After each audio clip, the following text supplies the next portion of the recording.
But on that note, then let's zoom out a little, shift focus to some top headlines coming in from across the world. And the Federal Reserve Chairman Jerome Powell has said that the US economy is stronger than the central bank expected back in September when it first began cutting lending rates. Speaking at an event, he added that the Fed can now afford to be a little more cautious in the policy journey. He said that, and the said remarks align Powell with his cautious bloc of policymakers. Now, just last month, we heard him say that the central bank could carefully deliberate over rate cuts and need not be in a hurry.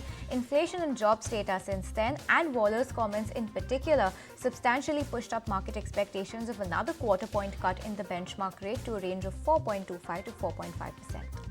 Alright, then moving on. Meanwhile, you do have European Central Bank President Christine Lagarde signaling towards weak economic growth in the months to come, with downside risks also dominating the medium-term outlook. Now, she added that the central bank was fixated on its inflation mandate and has multiple tools at their disposal to tackle the challenge.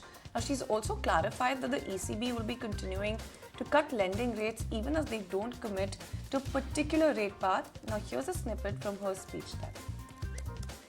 Information available at our October meeting confirmed that the disinflationary process was well on track.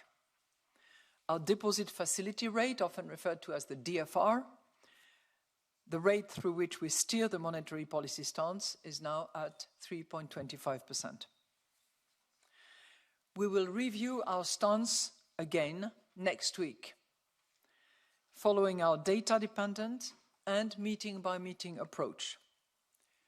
As a result, we are not pre-committing to a particular rate path. Okay, then let's keep it going with all the important global stories. And that's not all, because the Bank of England Governor Andrew Bailey also hinted at 4 interest rate cuts that could be in the pipeline over the next year. And as a rationale, he cites that inflation in the region has cooled off faster than anticipated. Now, remember, if all 4 trims come to fruition, the central bank will successfully bring down key interest rates to around 3.75%, adding to the 2 reductions that have already taken place this year to date. Alright, then moving on, shifting focus back to the United States, where the services sector has slowed in November after those big gains in the previous months as well. However, growth has remained above consistent levels with solid macro growth in the fourth quarter. The ISM non-manufacturing purchasing managers index slipped to 52.1 versus 56 in October as well, which, by the way, was the highest level since August 2022. Okay, meanwhile, let's get you the latest from South Korea, where President Yoon Suk-yeol has accepted the resignation of his defense minister, the first member of Mr. Yoon's cabinet to lose his job since the president's short-lived declaration of the martial law stunned the country.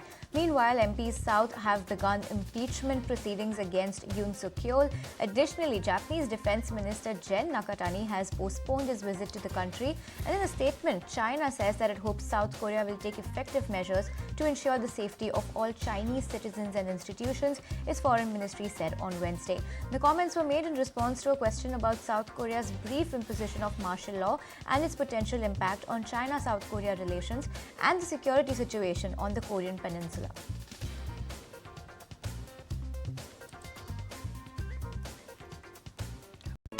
If you like this video, then like, share and subscribe to ET Now.